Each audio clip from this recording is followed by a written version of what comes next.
Good day, welcome to Mr. Yuhan Pabi. Ayan, so may free sticker na kasamang previous yan.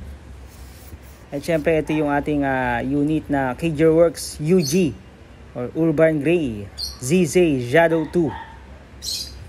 Ayan.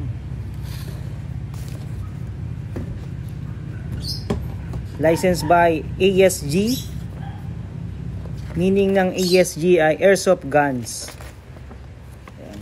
So may kasama siyang manual and then BBs.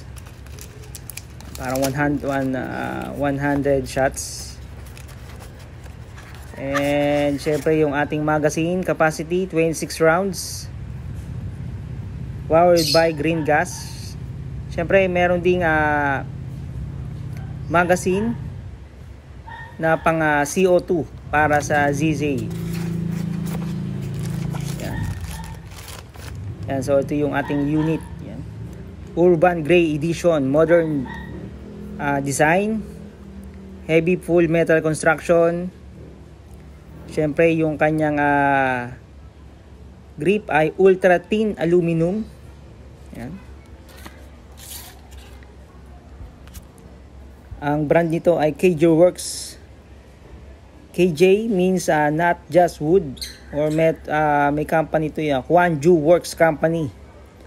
And yan, naka fiber optic na po yan. Then ang color niya ay gray, originating by ZZ Sheska Zubru Jobka. Yun po yung meaning nun.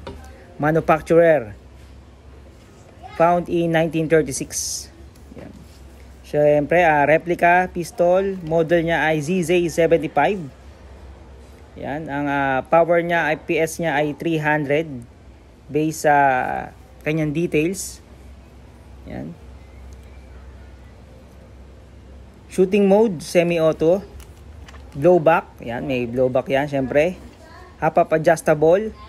And yung kanyang weight ay 1.29 kg. Yan, ang bigat niya nito. Hindi ko alam kung kasama na yung magazine kasi 1:1, same siya ng real steel. Then yung kanyang length ay 250 mm. At syempre yung materials nito ay metal. Ayos, magandang gamitin tong ZZ Shadow 2. Yan. So yan yung kanyang inner at outer barrel. Yan. So may available din po nito na black, blue. Yan. Thank you.